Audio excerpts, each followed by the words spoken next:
भारतीय बाजार में इस समय गोल्ड और सिल्वर की कीमतों ने हर किसी को उलझन में रख रखा है।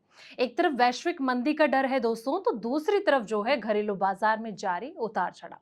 अगला पूरा हफ्ता इस बात की दिशा तय कर देगा कि इस साल गोल्ड और सिल्वर आम आदमी के बजट में रहेंगे या फिर से आसमान छूने निकल जाएंगे।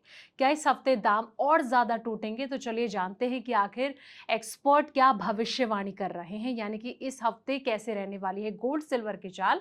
इस वीडियो के में पूरी डिटेल जानेंगे। नमस्कार, मैं हूं आपके साथ संध्या बिष्ट और आप देख रहे हैं द इकोनॉमिक टाइम्स हिंदी। पूरे हफ्ते गोल्ड और सिल्वर की कीमत में गिरावट या फिर सुस्ती बनी रह सकती है दोस्तों, क्योंकि ट्रेडर वेस्ट एशिया में बढ़ते तनाव और कच्चे तेल की मजबूत कीमत और अहम ग्लोबल मैक्रो इकोनॉमी डेटा के असर का आकलन करते रहे हैं।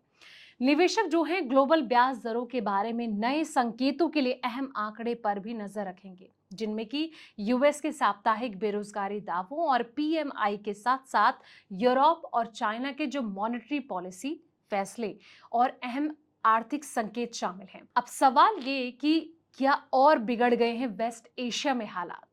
तो एक्सपर्ट ये कह रहे हैं कि रविवार को अमेरिका ने ईरान के खिलाफ नई हवाई हमले किए और ये हमले जो हैं जॉर्डन में अमेरिकी ठिकाने पर किए गए हैं। इसके बाद पहले इससे जो तनावपूर्ण स्थिति है वेस्ट एशिया में हालात और ज्यादा बिगड़ गए हैं, जिसके चलते कहीं ना कहीं अब सोने चांदी पर इसका रुख नजर आ रहा है। एक्सपर्ट के अनुसार जेएम फाइनेंशियल सर्विसेज लिमिटेड की जो ईबीजी कमोडिटी और करेंसी रिसर्च के सीनियर वाइस प्रेसिडेंट प्रणव मेर का ये कहना है कि गोल्ड की जो चाल है इसमें अभी सुधार यानी कि करेक्शन का दौर चल रहा है, क्योंकि निवेशक महीने के आखिर में होने वाली फेडरल रिजर्व की बैठक का इंतजार कर रहे हैं। हालांकि यूएस और चाइना के बीच हो रही घटनाओं पर भी नजर बनी रहेगी और मल्टी कमोडिटी एक्सचेंज पर अगस्त डिलीवरी के लिए जो है गोल्ड के वायदा भाव में 2,572 रुपए या लगभग 2% की गिरावट आई और ये 1,40,000 रुपए प्रति 10 ग्राम पर ये बंद हुआ। एमसीएक्स पर सितंबर कॉन्ट्रैक्ट के लिए चांदी की जो कीमत है वो 6,261 रुपए यानी कि 2.28% गिरकर 2.16 लाख रुपए प्रति किलोग्राम हो गई है। एलकेपी सिक्योरिटीज के जो कमोडिटी और करेंसी रिसर्च एनालिस्ट है जतिन त्रिवेदी का ये कहना है कि पिछले हफ्ते गोल्ड में गिरावट का दौर जारी रहा, क्योंकि मजबूत अमेरिकी डॉलर, कच्चे तेल की मजबूत कीमतें और लंबे समय तक ऊंची ब्याज दरें बने रहने की उम्मीद ने जो है बुलियन यानी कि गोल्ड सिल्वर पर दबाव बनाए रखा। उनका ये कहना है कि गोल्ड में हर बार जब भी थोड़ी बढ़त यानी कि रिकवरी दिखती है तो उस पर फिर से बिकवाली का दबाव यानी कि प्रेशर देखने को मिलता है और इससे पता चलता है कि ट्रेडर नई लॉन्ग पोजीशन बनाने के बजाय प्रॉफिट बुकिंग को प्रायोरिटी दे रहे थे। रुपए में आई मामूली गिरावट से भी जो है बाजार को ज्यादा सहारा नहीं मिला, क्योंकि मजबूत डॉलर का जो इम्पैक्ट है बाजार की धारणा पर हावी रहा है दोस्तों।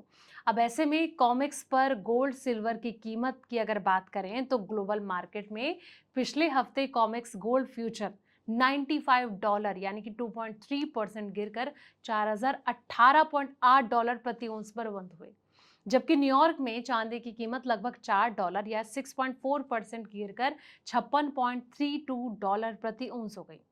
एक्सपर्ट ही कह रहे हैं कि शुक्रवार को जिस तरीके से गोल्ड और सिल्वर की कीमत में कुछ सुधार हुआ, लेकिन फिर भी हफ्ते के आखिर में इसमें गिरावट ही रही और इसकी वजह सप्लाई में रुकावट की आशंका के चलते कच्चे तेल की कीमतों में 14% से ज्यादा की बढ़ोतरी और ट्रेजेडी यील्ड में तेजी थी, जिससे कि बुलियन यानी कि गोल्ड सिल्वर के जो प्रति निवेशकों का अट्रैक्शन है वो कम हुआ है। लेकिन सवाल ये कि जिस तरीके से सोना चांदी पिटता जा रहा है, इस हफ्ते इसकी चाल क्या और ज्यादा इसमें गिरावट नजर आ सकती है, यानी कि बड़ी करेक्शन फिर से दिख सकती है? आपको क्या लग रहा है? कमेंट बॉक्स में अपनी राय जरूर दें और साथ ही इस रिपोर्ट को लाइक शेयर करें, चैनल को सब्सक्राइब करना ना भूलें। ऐसे पल पल के अपडेट्स के लिए आप देखते रहें द इकोनॉमिक टाइम्स हिंदी।